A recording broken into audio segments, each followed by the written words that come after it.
Itu Tuhan.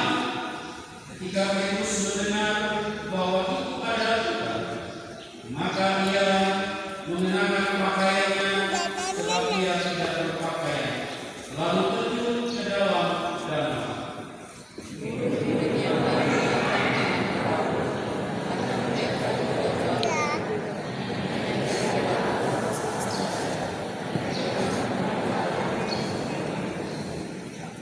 Ketika mereka tiba di darat, mereka melihat api aram dan di atasnya ikan dan roti.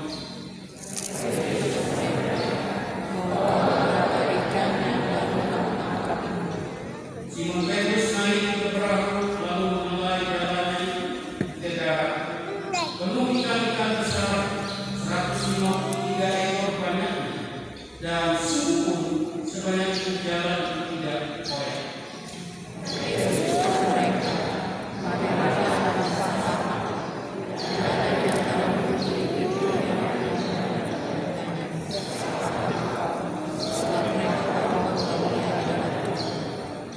Yesus maju ke depan, mengambil roti dan memberikannya kepada mereka.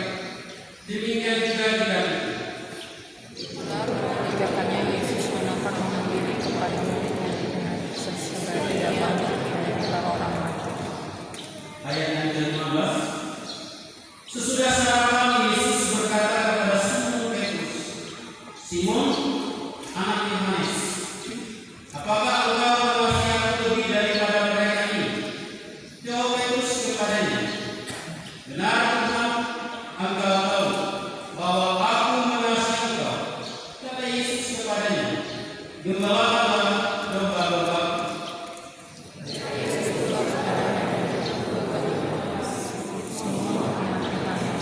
Apakah engkau mengasihi aku? Jawab Petrus kepadanya, "Benar Tuhan, engkau tahu bahwa aku mengasihi engkau." Kata Yesus kepadanya, "Gembalakanlah domba-domba." Kata Yesus kepadanya ketiga kalinya, "Simon, anak Yohanes, apakah engkau mengasihi aku?" Maka sedihlah hati Petrus karena Yesus berkata ketiga kalinya, "Apakah engkau mengasihi aku?" Dan ia berkata kepadanya, "Tuhan, engkau tahu segala sesuatu. Engkau tahu bahwa aku mengasihi engkau." Kata Yesus kepadanya, "Gembalakanlah domba-domba." Sesungguhnya ketika engkau masih muda, engkau boleh meninggalkan sendiri supaya engkau mencari kemana saja kepadaku. Engkau tidak sudah menjadi tua, engkau akan melakukan anakmu, orang lain yang mengikat engkau, membawa engkau ke tempat yang tidak engkau suka. Dan hal ini dikatakannya untuk menyatakan bagaimana Petrus akan mati dan memuliakan Allah. Sudah mengatakan demikian, ia berkata kepada Petrus, "Itulah aku." Sejauh pembacaan firman Tuhan untuk kita pada pagi hari ini, yang berbahagia ialah mereka yang mendengar dan melihatnya dalam kehidupannya. Ayat pasal. Bapak Ibu dan saudara-saudara yang diberkati dan dikasihi oleh Tuhan kita Yesus Kristus, selamat pagi, salam. Puji Tuhan, kita boleh memasuki bulan Mei, minggu yang pertama pada saat ini, dengan dua momen yang penting dalam kehidupan kita pada saat ini. Di mana dalam dua momen penting ini bisa kita lihat. Yang pertama adalah Hari Pendidikan Nasional dan Hari Pendidikan Gereja Kalimantan Evangelis. Nah, Bapak Ibu, di tengah dunia yang terus berubah, pendidikan menjadi negara perjuangan dalam kehidupan manusia untuk membentuk rakyat yang dan masa depan bagi bangsa dan negara. Bapak Ibu dan saudara-saudara yang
dari pendidikan. Tentu anak-anak akan menjawab. Kira-kira apa jawaban yang pertama oleh? Tentu anak-anak akan menjawab, kalau kita berpendidikan dan pendidikan kita tinggi, maka kita akan mudah mencari pekerjaan. Yang kedua, supaya kita tidak dibodohi orang, supaya kita tahu mana yang baik, mana yang tidak baik, supaya kita tidak ditipu orang. Ternyata kebanyakan dari tujuan pendidikan hanyalah supaya kita tidak ditipu, tidak dibodohi orang, dan kita mudah mencari pekerjaan. Apakah itu hal yang salah? Tentu tidak. Itu adalah hal yang lumrah. Tetapi ada yang lebih penting daripada itu, Bapak Ibu. Oleh sebab itu, pendidikan tidak hanya berbicara tentang soal buku, tentang ujian, tentang ijazah, tetapi ada yang lebih daripada itu. Oleh sebab itu kita melihat dalam momentum pendidikan gereja Kalimantan Evangelis, apa yang mau disampaikan oleh gereja pada saat ini, ternyata gereja menyadari bahwa pendidikan itu sangat penting, dan gereja juga menyampaikan, menyerukan bahwa pendidikan itu bukan hanya berbicara tentang dunia dalam pekerjaan, bukan hanya berbicara tentang buku, ujian, ijazah yang kita peragakan, yang kita tampilkan, yang kita perlihatkan, yang kita pamerkan. Ternyata Bapak Ibu, pendidikan itu adalah membentuk karakter orang tersebut sehingga ia menjadi pribadi yang lebih baik dan menjadi lebih baik, dan melalui pendidikan menjadikan karakter tersebut mempunyai sikap sopan santun, ramah tamah, dan beriman. Oleh sebab itu kita mendengarkan, dan sering kita mendengarkan ungkapan dan berbahasa yang ketika kita tidak berlaku dengan sopan santun, maka apa yang dikatakan tidak berpendidikan. Nah, Bapak Ibu dan saudara-saudara yang diberkati dan dikasihi oleh Tuhan kita Yesus Kristus, pemahaman yang kita alami pada saat ini terkadang kita keliru, tidak salah, terkadang keliru. Kita mengingatkan anak-anak kita untuk berpendidikan, tetapi mereka diajar untuk mereka dapat bekerja dengan baik dan mudah mendapatkan pekerjaan baik. Ya, tidak jauh-jauh. Saya mengambil contoh dari diri saya sendiri. Saya disuruh masuk STT-IKE bukan hanya untuk menjadi pelayan, tetapi pada saat itu disuruh karena masuk STT itu dalam tanda petik. Selesai, dapat pekerjaan. Kenapa? Karena pada zaman itu orang itu masih belum banyak berbulan menjadi pendeta. Oleh sebab itu dulu itu dicari-cari lulusan STT supaya mereka masuk dan menjadi pendeta. Setelah lulus mendapati menjadi sinode, diterima, mendapatkan masa pelatihan menjadi tingkat, setelah menjadi tingkat menjadi pendeta. Di situ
dan kita ingat dalam kehidupan. Nah, Bapak Ibu, oleh sebab itu pendidikan itu sangat penting karena membentuk karakter seseorang tersebut. Kalau sekarang bagaimana Bapak Ibu dengan karakter anak?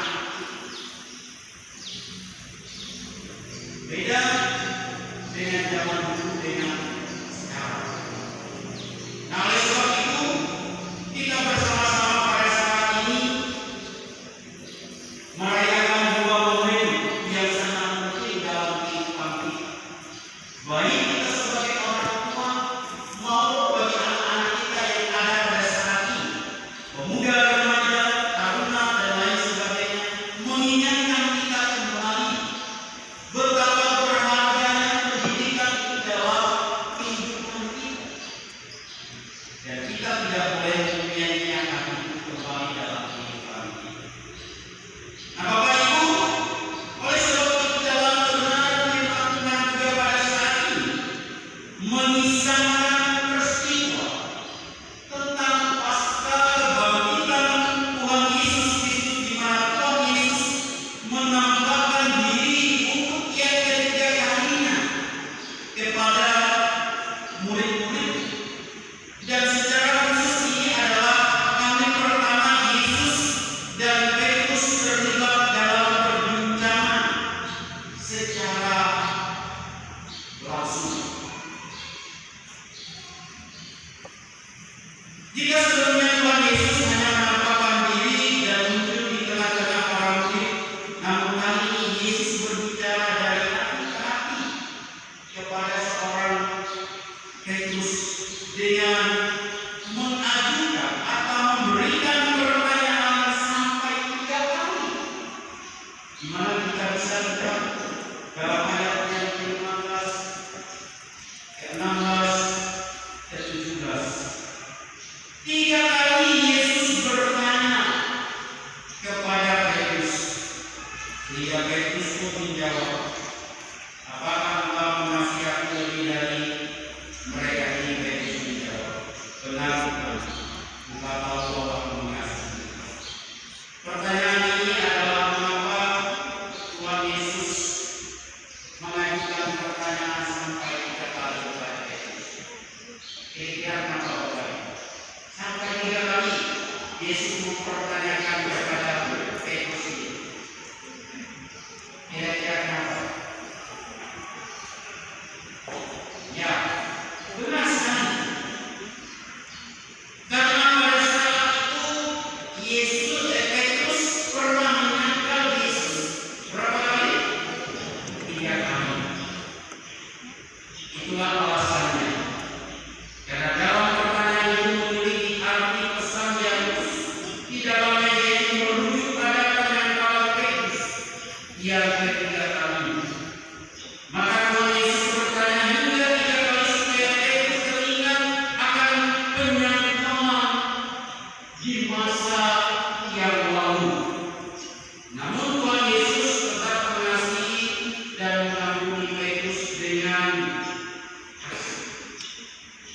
Nah, setelah yang 3 kali Tuhan Yesus bertanya, dia selalu mengakhiri dengan kata apa Bapak Ibu? Gembalakanlah domba-dombaku.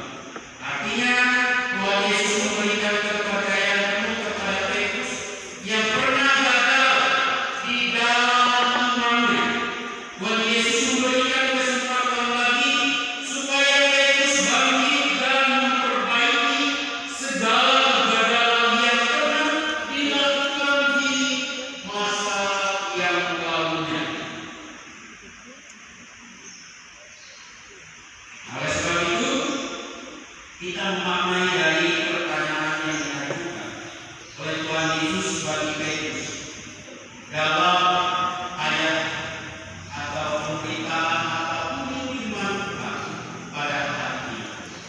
Nah, Bapak Ibu dan saudara-saudari, secara khusus dalam kita memaknai perayaan hari pendidikan kita saat ini, orang yang gagal atau orang yang pernah gagal bisa menjadi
gembalakanlah domba-domba itu. Petrus sebagai seorang yang pernah gagal membuktikan bahwa dia mampu bangkit dari kegagalan yang masa lalu. Yang selanjutnya, orang yang sukses atau orang yang berhasil adalah orang yang mampu mengembangkan dengan benar dan bertanggung jawab atas apa yang telah dipercayakan kepadanya. Ya seperti Petrus yang tidak menyia-nyiakan kesempatan kedua kali dan percaya dan memberikan Tuhan baginya yang melakukan dengan baik. Dan Petrus berjanji, berkomitmen dan bertanggung jawab sepenuhnya sehingga hasil yang diperoleh menjadi kemuliaan bagi Tuhan. Nah, Bapak Ibu dan saudara-saudari yang diberkati dan dikasihi oleh Tuhan kita Yesus Kristus. Dalam merayakan hari pendidikan kita ini, kita bersama-sama diajar dan diajar tentang suatu realita atau suatu kegagalan adalah bagian yang pasti dari kehidupan ini. Namun bukan seperti berarti bahwa dalam kegagalan itu kita tidak bisa bangkit. Atau dengan kata lain kita senantiasa hidup dalam kegagalan selama-lamanya. Nah, firman Tuhan menyikapi bahwa sesungguhnya kita mampu bangkit dari kegagalan itu. Yang perlu kita miliki untuk bangkit dari kegagalan itu adalah bagaimana kita memiliki sikap hati yang mau dididik dan menerima hikmat Tuhan. Bapak Ibu, hari ini kita hidup di era yang sangat sulit, era yang memiliki daya saing yang tinggi dan era yang sangat membutuhkan pengetahuan dan keterampilan. Oleh karenanya, hendaklah setiap kita jangan menutup telinga dan hati terhadap pengajaran, hikmat dan didikan, melainkan kita terima, kejar dan perjuangkan hal itu. Didikan itu untuk kita menikmati kehidupan yang lebih baik di masa depan. Karena Tuhan atau firman pernah berkata dengan kita dalam Amsal yang ke-16 ayat yang ke-16, memperoleh hikmat sungguh jauh lebih berharga daripada emas, dan memperoleh kematian jauh lebih baik berharga, jauh lebih berharga daripada perak. Nah, Bapak Ibu dan saudara-saudari yang diberkati dan dikasihi oleh Tuhan kita Yesus Kristus, pendidikan memang tidak selalu menjamin seseorang langsung mendapatkan pekerjaan, tetapi pendidikan membentuk cara berpikir, mempertajamkan karakter, menumbuhkan semangat hidup, dan membesarkan peluang.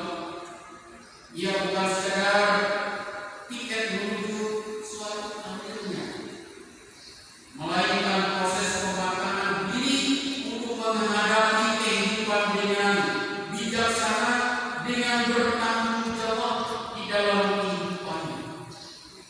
Bapak Ibu dan saudara-saudari yang diberkati dan dikasihi oleh Tuhan kita Yesus Kristus, biarlah kita bersama-sama memaknai tentang dua momen yang penting di dalam kehidupan kita pada hari ini: Hari Pendidikan Nasional dan Hari Pendidikan Gereja Kalimantan Barat.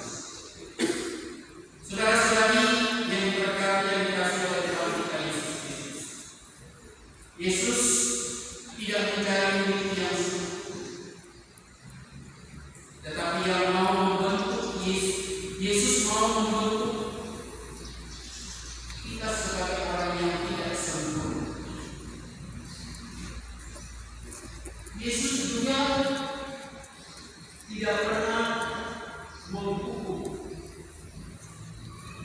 Yesus membentuk kita, memulihkan kita, dan mengutus kita untuk menjadi seorang yang memiliki karakter yang lebih baik dan menjadi pendidik yang sejati.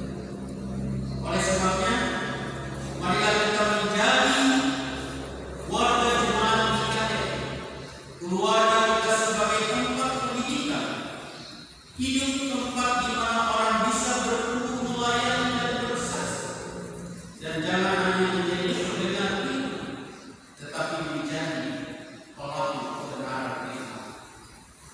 Karena